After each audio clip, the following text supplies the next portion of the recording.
But I would like to start with Wilson. Wilson, so much can be said, but Nigeria currently has a population of about 200 million, right? And in 2050, UN projects a population of over 400 million. It seems, Wilson, that the population doubles every 30 years, and as the senior economist at the NESG, what's the implication to this, and help us make sense of it? Thank you, and it's a pleasure to be here today. In addition to the fact that the country would have over 400 million people by 2050, Nigeria would also be the third most populous country in the world after India and China. So if you look at the demographics, about 67% of this population would be below 35 years. So that's, we're talking about close to 270 million people, young people below 35 years. And that's also a very huge number. I mean, it's even more than the current population we have now. So all of these would have significant impact on different aspects of our lives, of our daily lives. One of the things we looked at was the impact on infrastructure. So there's going to be a huge infrastructure demand from all the different segments of the population. Imagine Lagos today, for instance, we're currently about 25 million or so, depending on which of the statistics you're quoting. But the question is, are we really, is there really a significant growth or expansion of infrastructure to accommodate this growing population? So by 2050, the estimate is more like Lagos could be somewhere around 50 million, because it accounts for about 12% of Nigeria's population. So with a population of 50 million, is the infrastructure going to expand at that pace? Because currently we're significantly facing the issues of traffic here and there. The amenities are not, are not adequate. So all of these, the fact that the population is expanding would also create so much demand, so much pressure on existing infrastructure. The other thing is on social amenities, education, facilities, healthcare, and all that. That is also there's also going to be so much pressure on that direction. You look at food security, an extra 200 million people would need more food. So that tells you that is the agricultural sector growing enough to meet that demand, or the future demand that will come into play. The other thing is on human capital development. For instance, the number of teachers that we would need, number of doctors, number of professionals across all the different sectors. And lastly, and also more importantly, is the fact that there's going to be a huge demand for jobs, which is also very important, because if you grow an economy, if you grow a population and you have over 400 million people, what will people be doing? How productive are we going to be at the time? Would people be productively engaged to do work and impact and add value to the society? So I think these are some of the pressure points that we would likely see going into 2050. And what we've done at the NESG is to say that all of these factors that we've mentioned, first the population factor, in addition to factors like urbanization, more Nigerians are more likely going to move towards the cities, creating additional pressures. There's also the fact that climate change is something that, we've seen the impact in terms of flooding across different parts of the country. The weather season sometimes can be so unpredictable.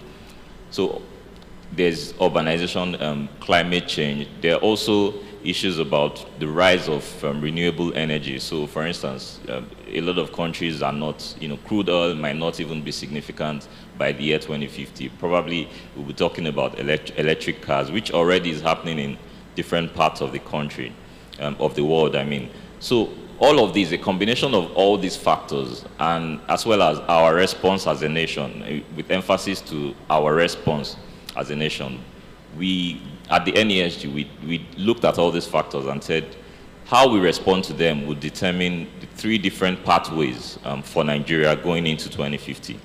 So we called it the 2050 scenarios for Nigeria. So the first scenario, it looks at basically a moderate case scenario where Nigeria does not really rise significantly, or Nigeria does not collapse. So more like things, the status quo, things keep going, at a considerable pace, and then we are not significantly pulling people out of poverty. The other scenario looks at Nigeria rises, a case where if we make some of those hard reforms, we invest in our people, invest in infrastructure, Nigeria could become the 7th largest economy in the world. Nigeria could significantly reduce the number of people out of poverty, create significant number of jobs, whether it's full-time paid jobs or through entrepreneurship. And also, Nigeria would become an industrialized nation where we export and meet the needs of the global economy.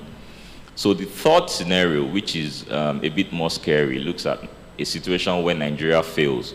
All of these factors that we've pointed out, if things continue the way they are and we don't take certain drastic measures, we don't invest in our people, invest in infrastructure and all that, we could get to a situation where Nigeria eventually would probably fall into a recession in the next few years. And even more than that, unemployment, poverty would increase significantly. We're looking at a situation where close to 75% of our population would live below the poverty line. And you can imagine how chaotic that would be. It's probably a disaster that we certainly need to avoid. So, yeah. The three scenarios are Nigeria rises, Nigeria remains the same, which is the status quo, and then the third one is Nigeria fails. Right, so what do you think? Do you think Nigeria will rise? Do you think Nigeria will fail? Or do you think Nigeria will just remain the same? So we have a poll up for you. Please, the link is on the screen. Please take the poll and tell us what you think. Will Nigeria rise in your own opinion? Will it fail? Or will it just continue to remain the same? Please take the poll. It will only take a minute. I would like to speak a bit on the scenarios that we painted, and it's interesting that we had about 51% of us very optimistic about Nigeria. And I think one of the things we need to do as a country to achieve that Nigeria rises scenario is we need to be deliberate about it. We need a vision for the Nigeria we want to have by the year, whether it's 2030, 2050, because no country develops coincidentally. It's actually a deliberate effort by the government and citizens of that nation. I mean, we've seen Ethiopia, for instance, Rwanda and co. They all have long-term plans that basically covers different aspects of their economy. Where are the skills going to come from? What skills are we going to need in the next 20 to 30 years? How can we start building the next generation of leaders that would contribute meaningfully to the economy? And I think also is the fact that we need to engage more. Social media has become one of the biggest thing in this decade and century. And I think it's left for us to see how we can channel that energy productively to begin to ask questions and hold government accountable to whatever vision or plan we set for ourselves. How can we ensure that we live up to it and we hold government accountable to ensure swift implementation? Because again, I think this is also something we're trying to credible platforms like the NESG to see how we can, there's a lot of things going on social media. How can we then, as a platform or as a group, channel that energy to engage government, to ask critical questions? Recently, the president came out to say that they plan to lift about 100 million people out of poverty, which basically means 10 million people per year. How is that going to be done? I mean, we should be having those kinds of conversation and saying, this is what we think, this is how we can leverage on technology to achieve whatever goal that we set. Thank you very much. A little bit more engagement, and I think the government should not, the young people should get a seat at the table and also influence some of these decisions that are being made. Let's not wait for them to build a future that we don't need. We need to build the future that we need by ourselves and for ourselves. Young people may account for 70% of the population, but we definitely account for 100% of Nigeria's future. Thank you.